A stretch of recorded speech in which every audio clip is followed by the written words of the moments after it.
मैं मोदी साहब को, नरेंद्र मोदी को एक देखो होता है एक बड़े की तरह बिहेव करना। पीएम नरेंद्र मोदी ने पीटी उषा से बातचीत की है।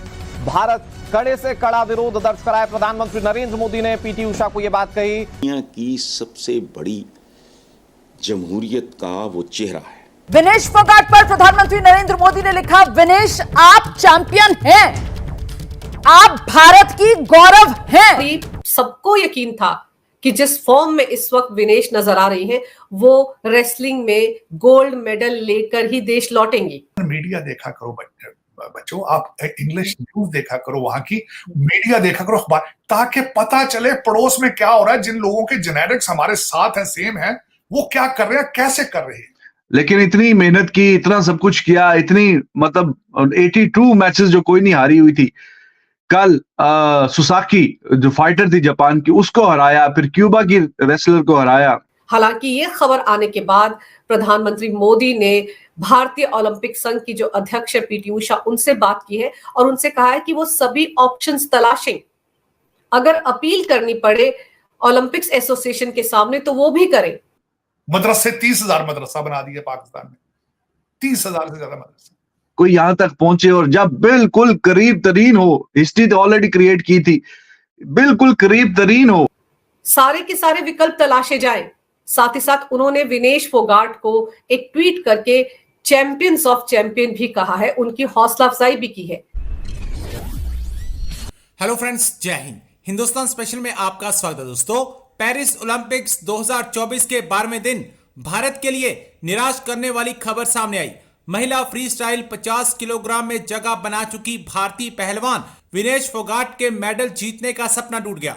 बुधवार सुबह स्वर्ण पदक मुकाबले के पहले वजन के दौरान उसका वजन 100 ग्राम अधिक पाया गया। ऐसे में वह डिस्क्वालीफाई हो गई है। दुख की इस घड़ी में पूरा देश विनेश के साथ है। प्रधानमंत्री मोदी ने भी विनेश का हौसला बढ़ाया। जैसे ही प्राइम मिनिस्टर मोदी को इस खबर का पता चला, उन्होंने तुरंत आईओए की अध्यक्ष पीटी उषा से बात की और उन्हें कड़ा विरोध दर्ज कराने को कहा। प्राइम मिनिस्टर मोदी ने एक्स पर लिखा, विनेश आप चैंपियन की चैंपियन हो, आप भारत का गौरव हो और प्रत्येक भारतीय के लिए प्रेरणा हो। आज का झटका दुख देता है। काश शब्द उस निराशा की भावना को व्यक्त कर पाते जो मैं अनुभव कर रहा हूं। साथ ही मैं जानता हूं कि आप लचीलेपन का प्रतीक हैं। चुनौतियों का डटकर मुकाबला करना हमेशा से आपका स्वभाव रहा है। मजबूत होकर वापस आओ, हम सब आपके पक्ष में हैं। और ये सबको यकीन था कि जिस फॉर्म में इस वक्त विनेश नजर आ रही हैं, वो रेसलिंग में गोल्ड मेडल लेकर ही देश लौटेंगी। लेकिन मंगलवार शाम से पेरिस में कुछ ऐसा उलटफेर हुआ कि विनेश फोगाट का जब वजन चेक किया गया तो वो 100 ग्राम ज्यादा निकला, जिसके चलते उन्हें डिस्क्वालीफाई कर दिया गया है।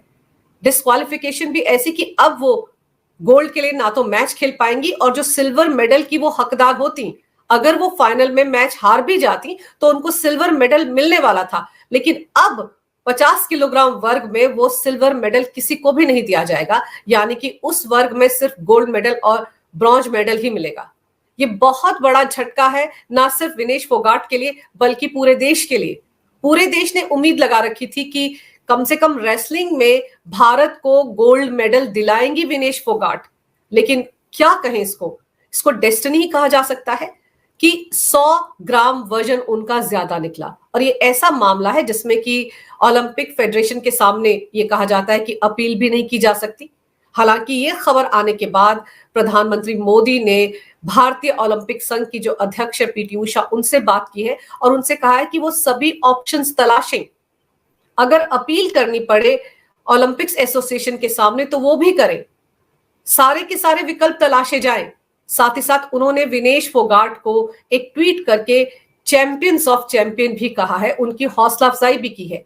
और यह खबर आने के बाद वहां पेरिस में विनेश फोगाट की तबीयत भी खराब हो गई है। सुना है कि उनको डिहाइड्रेशन के लिए अस्पताल में भर्ती करवाना पड़ा है और वो बहुत मेहनत कर रही थी। वो मेहनत इसलिए भी कर रही थी क्योंकि वो 53 किलोग्राम वर्ग में खेला करती थी। लेकिन इस बार उन्होंने वजन कम करके खुद को 50 किलोग्राम की कैटेगरी में फिट बनाया था। एक तरफ विनेश फोगाट है, इस वक्त उनकी मानसिक स्थिति को समझना चाहिए। पूरा देश सदमे में है, उनका परिवार सदमे में है। हर किसी ने आज शाम 11:30 बजे जश्न मनाने की तैयारी कर ली थी। लेकिन हमारे देश में एक ऐसा तबका है राजनेताओं का जो हर मुद्दे पर राजनीति करते हैं, जिनको लगता है कि हर मुद्दे को किसी ना किसी विवाद के साथ जोड़ दिया जाए। तो वो बड़ी एक अजीब सी कोई सूरत-ए-हाल, अजीब सी कहानी निकल के आई है सामने, और काफी मतलब अच्छा नहीं लगा देख के कि हाँ यार इतनी मेहनत की, इतना सब कुछ, और जस्ट 100 ग्राम के आसपास जो वजन है वो ज्यादा है। वो था है तो एज पर द रूल्स ही, लेकिन वो तो देखें कुछ ग्राम भी वो एज पर निखिल नाज के अगर 1 ग्राम भी ज्यादा है तो भी वो अगेंस्ट द रूल्स है। लेकिन इतनी मेहनत की, इतना सब कुछ किया, इतनी मतलब 82 मैचेस जो कोई नहीं हारी हुई थी।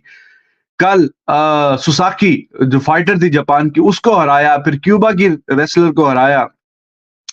तो खैर उस पर भी जरा बात करेंगे। वो अजीब सा जरा हार्ट ब्रेक किस्म की मोमेंट थी। इतनी मेहनत के बाद, इतनी सेक्रीफाइसेस के बाद कोई यहां तक पहुंचे, और जब बिल्कुल करीब तरीन हो, हिस्ट्री तो ऑलरेडी क्रिएट की थी, बिल्कुल करीब तरीन हो और फाइनल का मैच, तो वो इट वाज क्वाइट अनफॉर्चुनेट। वो बिल्कुल भी अच्छा नहीं लगा देख के यार, किस तरह का मतलब अच्छी परफॉर्मेंस दिखा के, और एंड पे जब मौका था तो उस पर भी जरा गुफ्तगू करेंगे। काफी मतलब सुन के दिल जरा उदास सा हुआ कि इतने सालों की मेहनत और इतने महीनों की शदीद मेहनत के बाद यहां तक जो सिलसिला पहुंचा है, और वो भी एक्चुअली शी वाज 53 केजी के कॉन्टेस्ट कर रही थी पहले। तो मैंने जो आपको बताया कि फिर इंडिया की एक रेसलर के साथ ही उनका हिसाब किताब पड़ जाना था, मुकाबला कॉन्टेस्ट पड़ जाना था, हाँ जी किसने जाना है किसने नहीं जाना। तो she reduced her weight, 50 KG पे लेके आई और फिर 50 केजी में कॉन्टेस्ट किया। तो उसमें देखिए कल के जो मुकाबले हुए, 3 मुकाबले उसने खेले हैं, तीनों ही जीते हैं। तो उस वक्त तो उसका वजन जो है वो 50 किलो की कैटेगरी के हिसाब से 50 किलो से कम ही था। लेकिन बड़ी अच्छी रिपोर्टिंग कर रहे हैं निखिल नाज साहब वहां से। तो उनका जो व्लॉग मैंने देखा उस पे उन्होंने मेंशन किया कि एक्चुअली पूरा दिन she was involved in the fights और रेसलिंग, ये मुकाबला वो मुकाबला वो मुकाबला। तो ड्यूरिंग द फाइट कहीं ना कहीं जाहिर है कि थोड़ा पानी पीना पड़ता है, कुछ ना कुछ मिनरल्स लेने पड़ते हैं, कुछ ऐसा कि अपने आप को फ्रेश रखने के लिए, जरा तवाना, तंदुरुस्त और तवाना रखने के लिए लेने पड़ते हैं, जिसकी वजह से कहीं ना कहीं थोड़ा सा वजन बढ़ा। और फिर overnight, all night, as per him she did not sleep, she was just वो जो रस्सा फलांगते हैं, स्किपिंग रोप, वो करती रही, बाकी कोई एक्सरसाइजेज वगैरह जो भी करती रही, कि किसी ना किसी तरीके से ये 50 किलो के नीचे काम रहे, ऊपर ना चला जाए। तो इतनी मेहनत के बावजूद, और ये पहले भी उसके हेयर शॉर्ट ही हैं, तो मजीद बाल भी यानी कि उसके निखिल ने बताया कि वो भी काटे गए कि किसी ना किसी तरीके से ये जो कुछ ग्राम्स का डिफरेंस है ये कम हो जाए और ये 50 किलो की कैटेगरी से नीचे नीचे काम रहे।